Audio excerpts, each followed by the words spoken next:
कमसेकम देशव्यापी आन्दोलन हुन्छ र एउटा जिल्लामा एउटा स्टेसन बनाएर आन्दोलन अगाडि बढ्छ र अब देश चाहिँ नि समृद्धि विकास र सुशासन र रोजगारीतर्फ जानुपर्छ भन्ने आम युवाहरूको चाहनामाथि स्वस्ति शान्ति गर्दै त्यो चाहना पुरा गर्दै बेलुका फेरि दलहरूमाथि प्रतिशोध गर्दै त्यो अलिअलि जाएको आगोमा पानी खनाउने काम जुन बालन सरकारले गरेको छ एकदम यो घृणायुक्त काम छ र 23 र 24 गतेको ध्वंसात्मक आन्दोलन जुन आन्दोलनका रचनाकारहरू स्वयं अहिलेका प्रधानमन्त्री बालेन गृहमन्त्री सुदन लगायतका व्यक्तिहरू जो यसका रचनाकारहरू थिए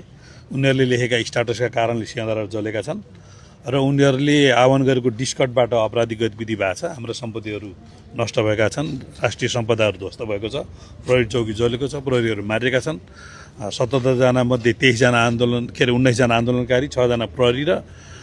अन्य व्यक्तिहरूको हत्या भएको परिस्थिति जुन सिर्जना भएको छ र कार्की आयोग एउटा एकदम बदनीयतपूर्ण ढङ्गले बनेको छ। किनभने गौरीबहादुर कार्कीजीले ट्विटमा आफूलाई प्रस्तुत गरिसकेका थिए र उनले एमाले कांग्रेस र माओवादीको नेताहरूप्रतिको जुन खालको अभिव्यक्तिहरू आएका थिए उनके त्यसबाट पनि यो आएको रिपोर्ट कस्तो आउँछ भन्ने कुरा हामीले बुझेका थियौँ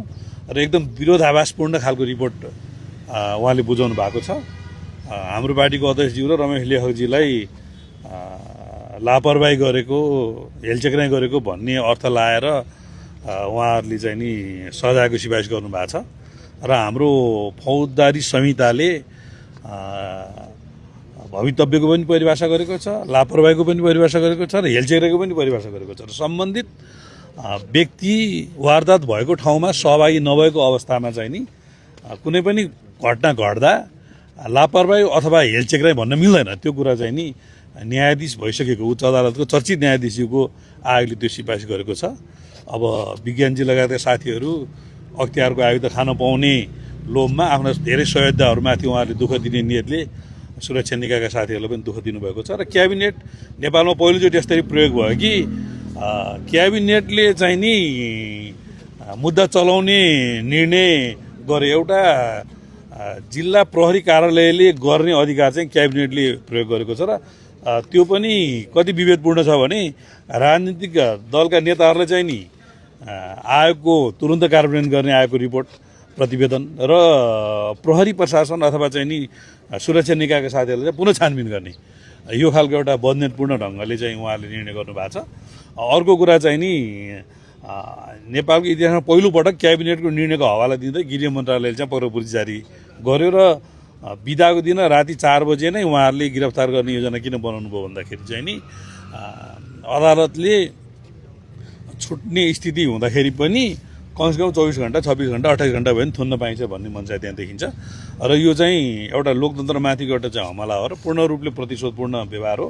र 24 गतेको घटनालाई जुन ढङ्गले कार्की आयोगले लुकाएको छ 24 घटनामा चाहिँ स्कुल टेस्ट लगाएर बच्चाहरूलाई त्यहाँ पठाउनेदेखि लिएर 2324 गतिको समग्र घटनामा डिस्कटो प्रयोग गरेर चाहिँ नि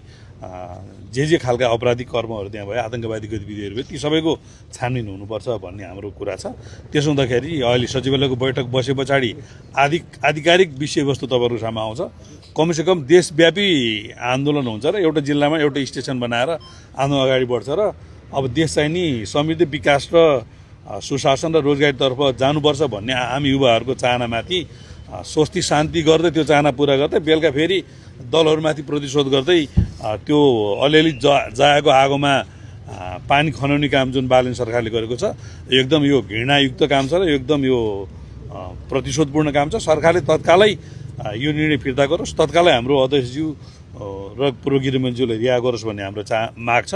र कार्की आएको प्रतिशोधपूर्ण रिपोर्टलाई चाहिँ नि हामी स्वीकार गर्दै त्यसो भएको हुनाले अहिलेको सचिवालयको बैठक पछाडि थप औपचारिक कुराहरू तपाईँहरू सामु आउँछ। कांग्रेस चाहिँ मौन छ, तपाईहरु चाहिँ सडक र सदनले तताउने कांग्रेसको कुरा छ।